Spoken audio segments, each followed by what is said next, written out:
Ladies and gentlemen, please welcome the wonderful John Turturro.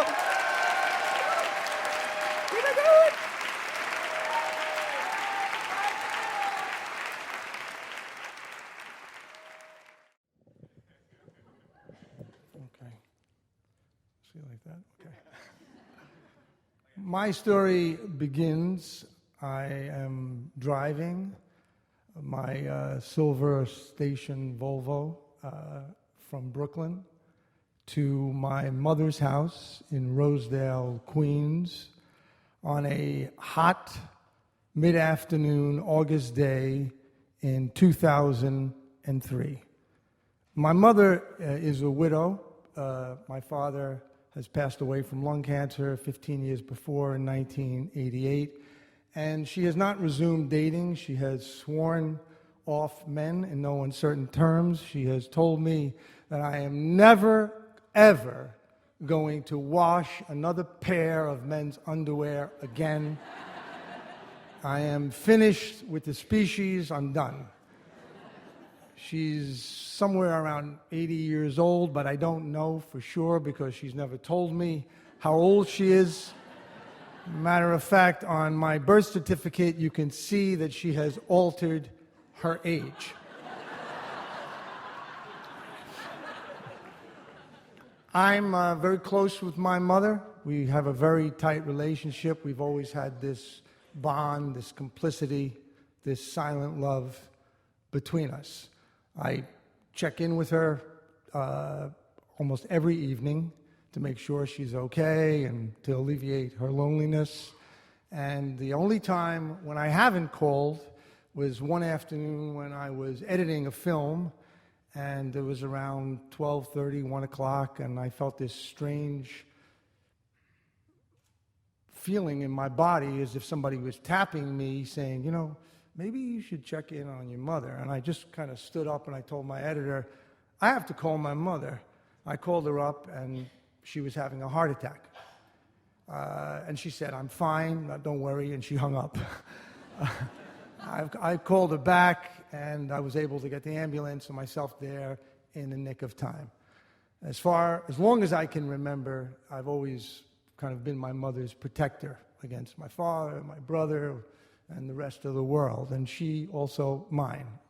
I grew up in a very volatile house. My father was a World War II veteran. He suffered from post-traumatic stress syndrome, which wasn't really diagnosed in those days. My older brother, who also had problems, lived downstairs. And as my father got sick from cancer, he lost this booming voice. And as his voice faded away, my brother's voice in the basement rose. I could tell that this was not a good sign for things to come. You know, when we grow up, we all think we're going to get married, we're going to have our own family, and we're going to leave the other family behind, our siblings and our parents. But it doesn't actually always occur that way. It's very hard to break those ties from the first family that formed you.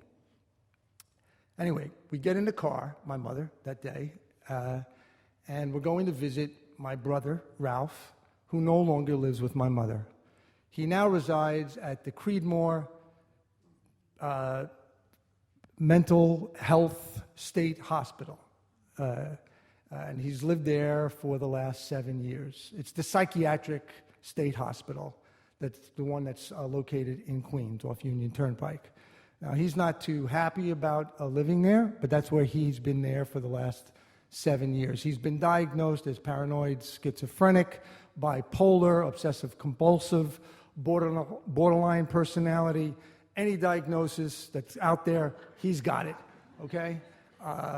This is, how it's been. So he's also, been to therapy. He's had shock treatments. He's had every combination of antipsychotic drugs and all the side effects that go with it. The weight gain, the teeth loss, the tremors, the shaking, the stiffness, diabetes.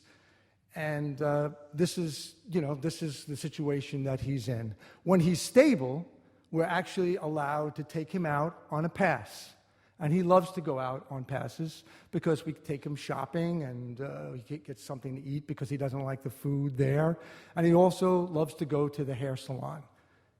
My brother Ralph's hair is very important to him. He doesn't have many teeth, but his hair has to be done just so. He studied to be a hairdresser. He went to the Beauty Institute, and he used to practice on me with doing sort of 5-hour haircuts, which, anyway, he likes his hair just so. If it's not just so, his emotional state plummets, and then we have to deal with that. So we're on the way to Creedmoor, and Creedmoor was a place. He lives in Building 40. It's a 17-story building.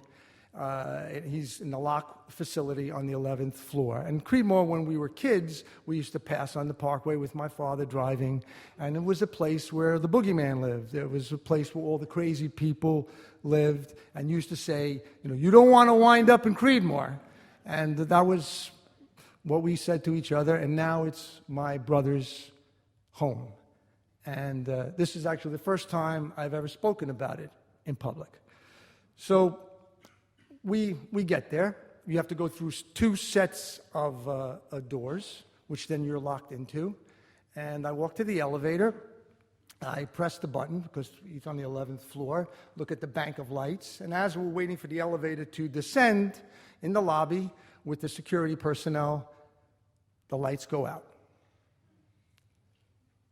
We don't know what happened. We're all looking around, and it's 2 years after 9/11. Everyone's a little jittery. We're thinking, hey, maybe this could be another attack or something. And most people don't have cell phones. I don't have a cell phone. About 10 minutes later, they say, it's a blackout. It's the blackout of 2003, which affected, I think, 50 million people and knocked out Ontario and 8 states here in America. But we don't know this at the time. All I know is that my brother has a pass, and he wants to go out, and he's looking forward to it. So I asked the guys, can they call upstairs and talk to the doctor? And they do, and they say, I can go up there. So I asked my mother, I said, listen, you wait down here, I go upstairs. I start walking up the 11, they're very long flights, it's kind of dark. I'm thinking, what a roller coaster mental illness is, not just for the patient, but for everyone else involved. It's a sentence that you're given, and it's a life sentence. And it's, there's all the things that you have to go through, the doctors, the drugs, the violent outbursts, the destruction, literally and emotionally, the police coming to your house, the shame that you live with. It just goes on and on. It's not like those movies like A Beautiful Mind where someone reaches out and says, all you need is love. Love is a given, but it's a war of attrition. It really is. It's a long, endless baseball season that never, ever ends. It goes on, and really what it is, it's this grind. You have to have unbelievable patience and this emotional fortitude to survive. And love can die also, and it can also be renewed. But to survive that's what wears you out. And it kills a lot of people. And that's why you see so many people out on the street, because their families flee, and I don't blame them, and they become wards of the state. So anyway, that's what's going through my mind as I come up and knock on the door. My brother's happy to see me.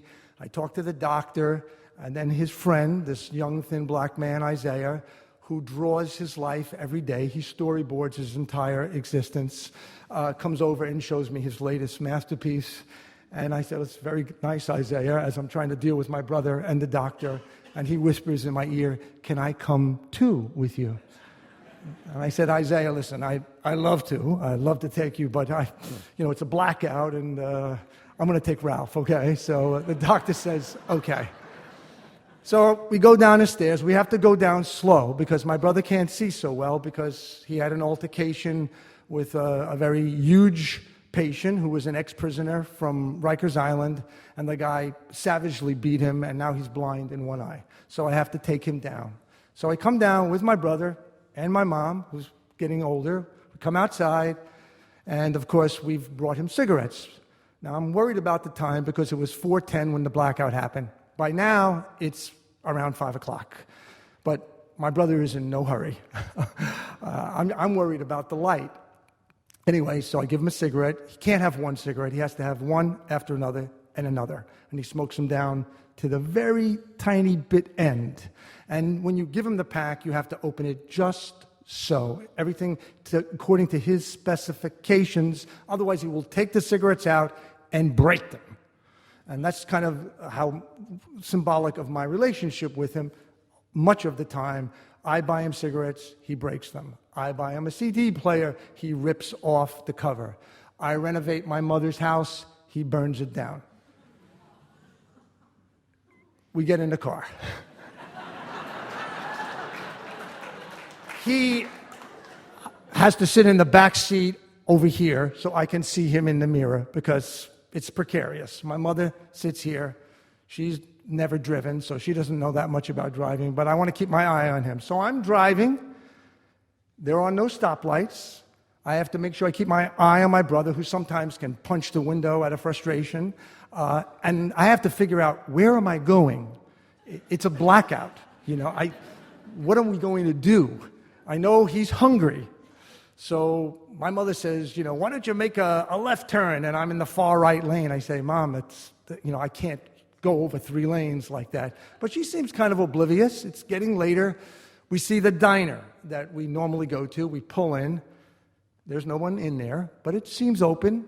So we get out, and the guy looks at us. We walk in. He's this big Greek guy with like a walrus mustache. And I say, are you serving? And he says, Blackout. He say, Blackout. I say, okay, fine. I know it's a blackout. He said, my brother looks at him and goes, I want a cheeseburger. He goes, no cheeseburger, blackout, coffee.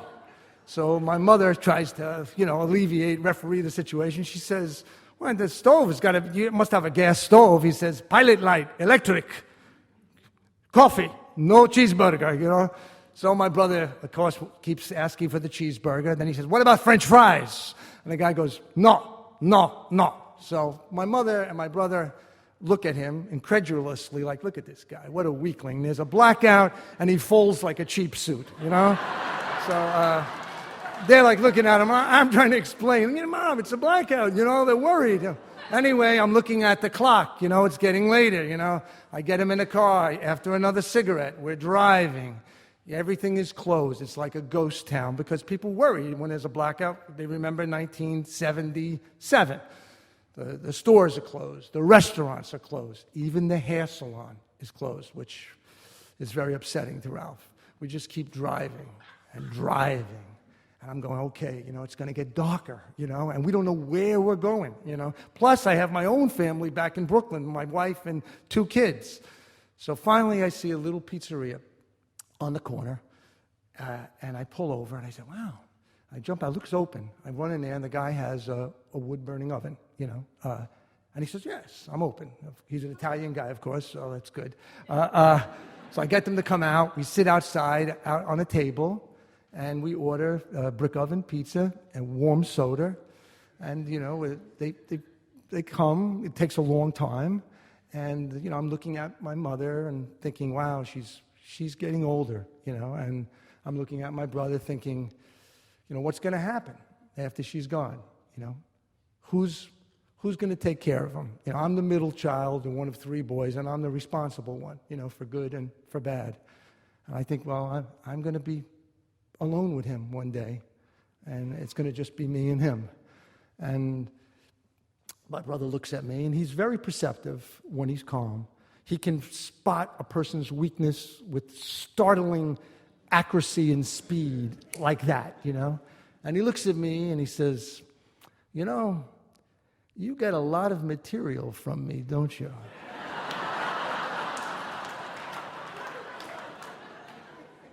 I go, yeah. He goes, where would you be without me?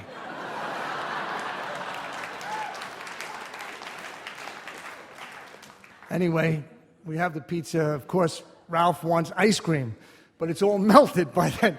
So he has kind of a milkshake ice cream sandwich, which he's happy, and he wolfs it down. The sun is now setting, so I'm thinking, we got to get back.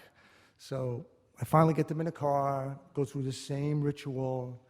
We drive slowly. There's no street lights. There's no stoplights. It's starting to get dark. We finally make it back to this big 17-story foreboding, ugly, big building with bars, Building 40, the Creedmoor Psychiatric State Hospital. And I pull in. He has some more cigarettes.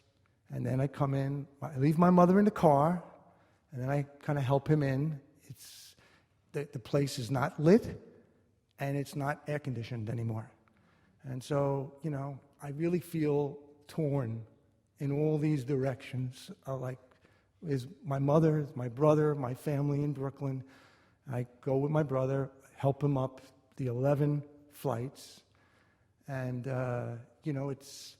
it's always hard to say goodbye to him, but this day it's even stranger because here he is in this place, and he's in the dark, in a dark place. And so I give him a hug. I tell him I'll see him, soon. Come down, get my mother, and I drive on the Parkway to her house in Rosedale, which is a long trip. And before we get to her house, I know she's not going to want to come to my house because she wants to be at her house. I find a little drugstore that's open, and they do have some batteries because I'm worried about her flashlights and everything. And because I want her to be able to see, and I'm afraid she's going to fall. So I get her in the house, the flashlights work, I check the refrigerator, the food is actually still cold, we light a candle, we sit there, and we talk a little bit. And, I'm thinking, well, this is how it was, for thousands of years. People didn't have electric, they had a little fire, they talked, and people invented stories, they invented religion, they did all kinds of things,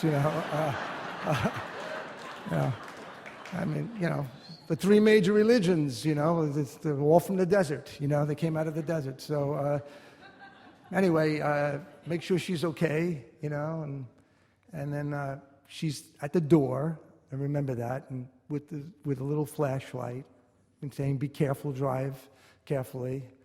And I get in my car, and I make my way back, to Brooklyn. And, I'm thinking in the car, we imagine that we live in the light. We imagine we know what's going to happen. We imagine we can foresee what's going to happen. We imagine we can control everything, and I'm going to do this, and I'm going to do that. And the reality is, truthfully, that almost all of us are just stumbling along in the dark, searching, trying to reach some kind of home, while we're juggling all these balls, hopefully keeping them afloat. And finally, I make my way back to Brooklyn, and then I, walk back to my house, and I open the door to the rest of my life. Thank you.